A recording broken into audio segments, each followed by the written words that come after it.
එන්න සුබ දවසක් එන්න. අද නාල්පිටිය නුවර පාර වාහනයන් ඕපන් කරලා තියෙන්නේ.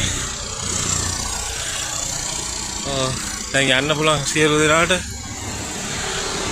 ඉතින් 7ට විවෘත කරේ.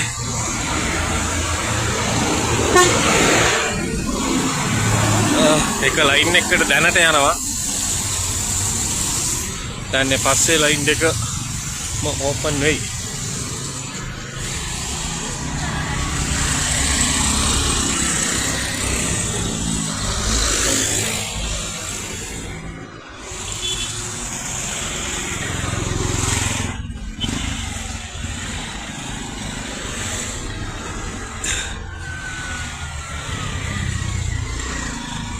දැනට එක ලයින් එක තමයි යන්නේ.